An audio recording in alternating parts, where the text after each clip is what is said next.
Hello, Year 11. Welcome back to Philosophy and Ethics and Religious Studies, getting you ready for your Year 12 course. Now, we've looked at different aspects of philosophy, ethics, and theology, including metaphysics and epistemology, life after death, Jesus, the Bible. Today, we're going to be focused on one of the fields of philosophy known as ethics. And ethics is all to do with the study of right and wrong, what makes something right and wrong, what it means when we say that something is right and wrong.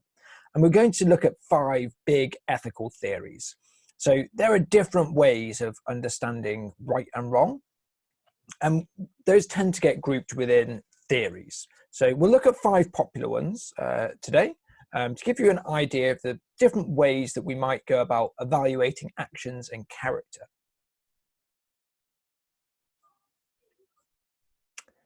Big 5 ethical theories, and you'll study each of these on the A-level course.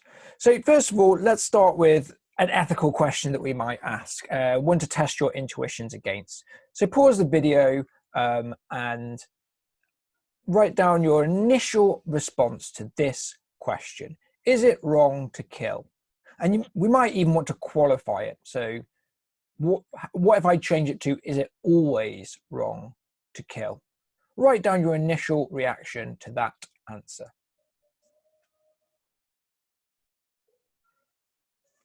Okay, so you might have said various different things. You might have said it's always wrong to kill. Killing is wrong. It's always wrong to kill.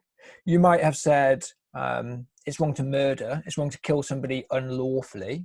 But it can be right to kill somebody in certain circumstances. For example, in self-defense, if somebody breaks into your house and they're towering over you with a knife and they're about to stab you in the heart, and you manage to fight them off, but the only way to stop them is to hit them on the head with something heavy or stab them with the knife, and you end up killing them, you might say, well, that was not wrong because you were forced to do it. You might say that there are other circumstances where it's okay to kill somebody, perhaps in a war where other soldiers are invading your country and attacking you. You've tried to reason with them, but the only thing you can do to stop you and your country getting killed and invaded is to shoot back, is to kill back. You might say that police officers, specialized police officers, it's okay for them to kill people where somebody is presenting lots of risk to other members of the community.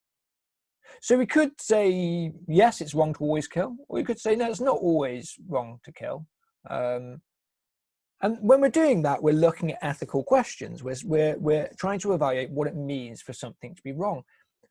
There needs to be something underpinning that. There needs to be some sort of reason or some sort of justification for why we think it's wrong to kill, or why we think it's sometimes okay to kill.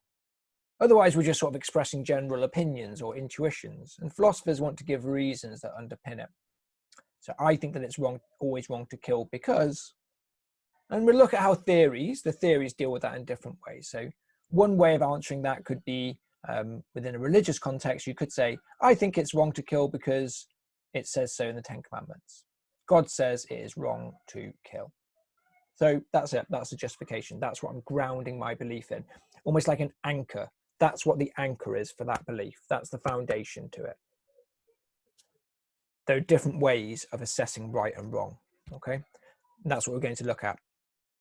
But it's also true, this is just one action, it's also true that we sometimes get caught in moral dilemmas. So let's have a look at some moral dilemmas. And a dilemma generally is taken to be a situation in which any action that you take will have a negative consequence. So you're stuck between a rock and a hard place.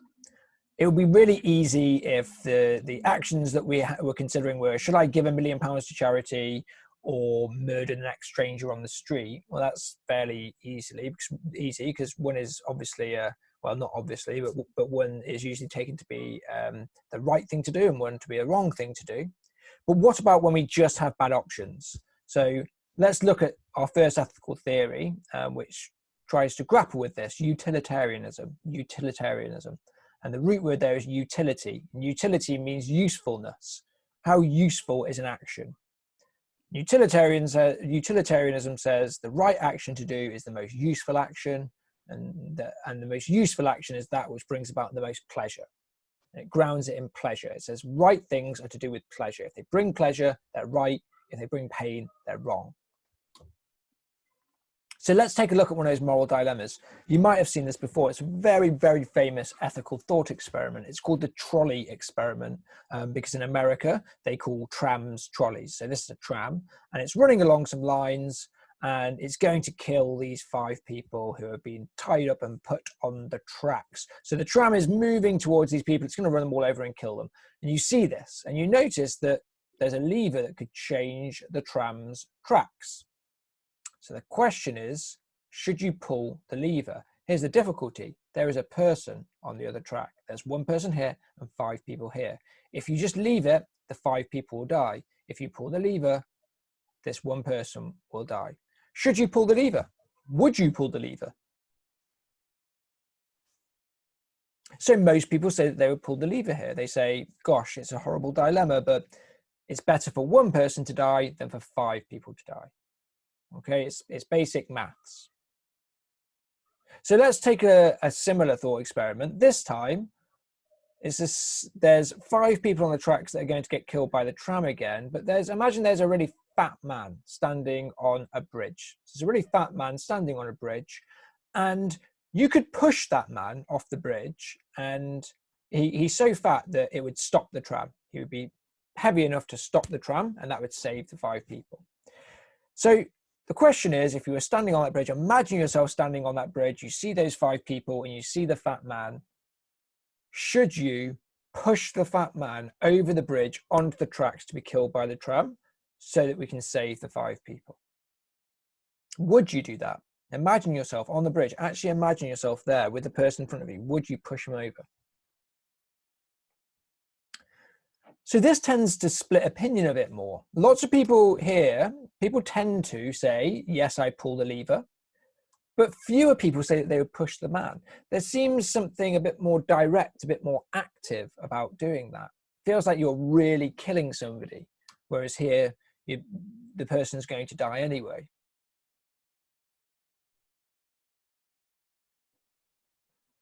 So Jeremy Bentham wanted to get to the bottom of how we deal with ethical dilemmas, and Jeremy Bentham, who's here, a British philosopher, an English philosopher who was one of the people that set up UCL, actually, the university, said that, look, for us to decide this, it's not a matter of opinion. Let's look at nature. Let's look at naturally what happens. And he said, nature has placed mankind under the government of 2 sovereign masters, pain and pleasure. He says, what can we agree upon, all of us? Well, we can all agree that we like pleasure. We like things that are pleasurable. Basically, by definition, pleasurable are things that we like. And we don't like pain. So he says, all natural things go about trying to find pleasure by eating foods that they really enjoy, or playing sports that they enjoy, or watching films that they enjoy. We go about seeking out pleasure, and we go about avoiding pain. And so he says, if this is what nature has said to us, then we're getting a clue from nature about what's right and wrong. Anything that causes pleasure is right, and anything that causes pain is wrong. And so when we're looking at ethical decisions, ethical actions, all we need to do is weigh up, calculate how much pleasure will this cause versus how much pain it will cause.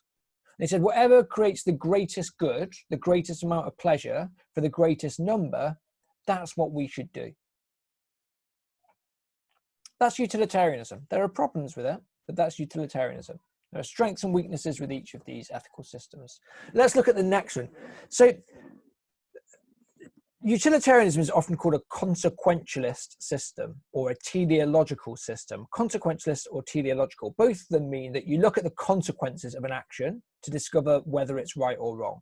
So you look at an action, and I might want to give you an ice cream, and I imagine the consequences. So I give you an ice cream, I think you will then enjoy the ice cream, be happy because you've got a delicious ice cream. And so based on the consequences of that action, the action of giving you it, that it is correct, it's right, it's good. Kantian ethics takes a different approach. It says we shouldn't look at the consequences. We shouldn't try and predict consequences. We should look at the action itself, and actions themselves intrinsically within themselves are either right or wrong. And that means that for Kantian ethics, based on Immanuel Kant, for Kantian ethics, the end goal can never justify the means. So you can't look at the consequences to justify some action. Whereas in utilitarianism, you could say, well, yeah, it's maybe if we take something like stealing, if I went and stole a loaf of bread because an elderly person was starving and they would die if they didn't have that bread and we didn't have any money, then a utilitarian might say, well, that's fine. It doesn't cause that much pain for the bread to be stolen. The shopkeeper might not even notice, and it brings a great amount of pleasure to the person that eats the bread because they die otherwise. So the end of stealing the bread is not starving, justifies the means of stealing the bread. Stealing bread isn't right or wrong in itself. It depends on the consequences. It depends on the action. It depends on what results from it. Kant says that's wrong. Immanuel Kant in Kantian Ethics says, no, that's completely wrong. Actions are either right or wrong within themselves. We're going to watch a video to show exactly what he means by that.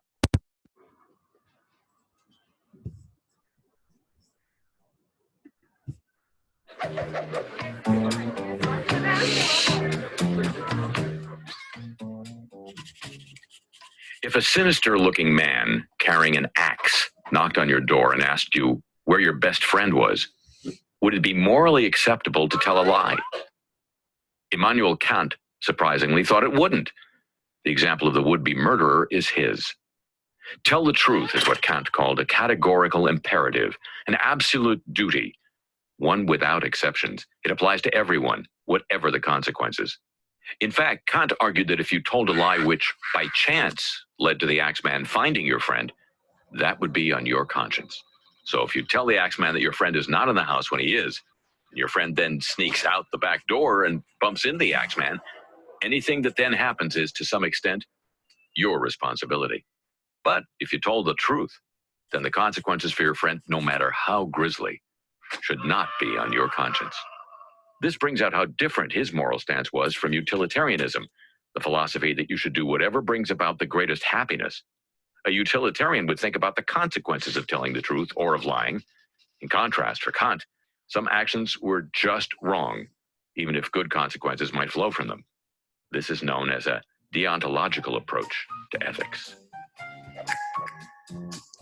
So we're seeing two quite distinct approaches within ethics there. We think that we just make decisions and it's fairly easy. Some things are right, some things are wrong. We agree upon them, but we don't. There are two very different approaches within ethics when we start to study it in more detail. We could be consequentialists or teleological ethical thinkers, where we think about the consequences of actions. Or we can be deontologists, just look at the action itself. Maybe we shouldn't look at actions at all. Maybe we shouldn't think about the acts that we're doing. We should think about ourselves as people. So stealing isn't right or wrong. Stealing is just an action. It can't be right or wrong. It's the person that's right or wrong. Or as Aristotle put it, virtuous. Or is a person virtuous? Are they a good person? And Aristotle created his virtue theory to do with his ethics and said that what we should be aiming for is moral excellence, and we can find moral excellence through reason and through habit. He said moral excellence isn't just doing something good once, it's a habit. It's something you do again and again and again, and you get better and better and better and more virtuous. And he thought you could work out the virtues, the sorts of character traits that make you a good person. So these are his virtues. They're in the green here. They're what's called the golden mean, the average, the middle point between two vices. So he would say courage is a virtue. If you're courageous, that's a virtue. It makes you a good person. Courage sits between two vices or bad things. A vice of deficiency or lack of something, and a vice of excess or having too much something. So he said, this is to do with fear or confidence. If you have too much fear, then you're a coward.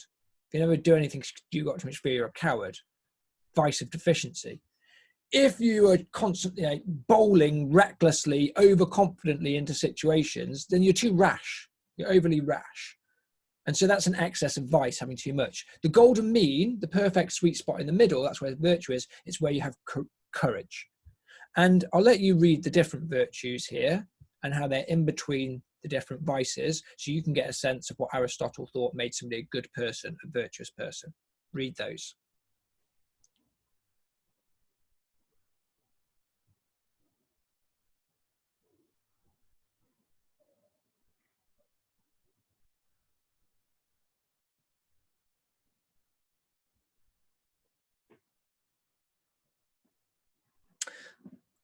So for Aristotle, this is a lifelong project, and really we shouldn't be thinking about actions necessarily. We should be thinking about our own characters and developing the virtues. So we've had utilitarianism, Kantian ethics, and virtue theory. A fourth theory we could look at is more religious. So a fourth theory is based on divine command theory. Divine to do with God, commands, telling you what to do, and that's the ethical system. So what would this look like? Well, divine command theory says you just do what God tells you. You've got your religious book. Whichever religious book it is, you've got your religious book. It's got the commands in there. For Jews and Christians, the Mosaic law from Moses, the 10 Commandments. If God says it's wrong, it's wrong. If God says it's right, it's right. And it's as simple as that. You don't need to do any thinking, any moral deliberation. You just follow what God says. So there are a few problems with this, and I'll let you read them here.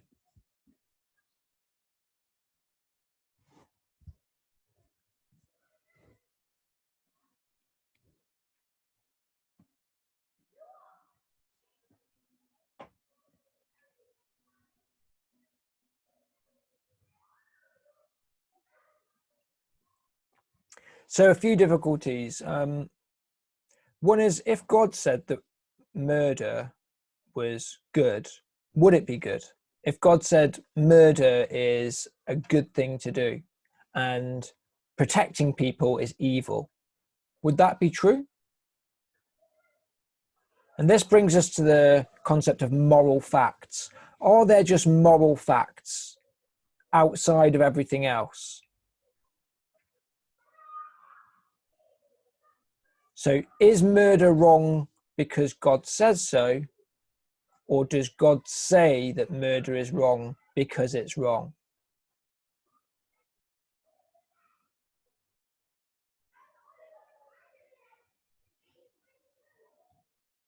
Another difficulty here, of course, is that there's different religions, and those religions, not always, but sometimes conflict. Even within the same religion, so within Christianity, for example, Christians will disagree whether or not homosexuality is wrong or sinful, or specifically homosexual acts. Is sodomy, homosexual sex, is that wrong? Well, there are some passages in the Bible that seem to say that it is, and some people interpret them to say, well, no, actually, it's not to do with that. So those divine commands aren't necessarily as clear-cut as we would hope. But there is divine command theory. And last, there's situation ethics. So we've had utilitarianism, Kantian ethics, virtue theory, divine command theory, and lastly, situation ethics. 5 very different ethical theories, which through different principles and foundations and assumptions help us to morally reason, to try and decide what's right and wrong. Situation ethics quite recently developed by Joseph Fletcher here. And he said there are 4 sort of presumptions when we think about how we act morally. First of all, any moral action should be pragmatic. It should be able to work in practice, be easily put into place. He proposed relativism. So whereas divine command theory is an absolute system, there are rights and wrongs. Kantian ethics is an absolute system, there's right and wrong. He said it's not as simple as that. There's relativism, there's no fixed rules. And instead what we do is we apply something called agapeic love. So agapeic love is a kind of like unconditional love, a selfless kind of love, a love for others, regardless for yourself. And he says, if we apply that love to different situations, it will be relative to the situation and the people. That's why it's situation ethics. No 2 situations are the same. And so each situation requires a different decision. But in each one, we apply agapeic love. He says it should also be positivistic.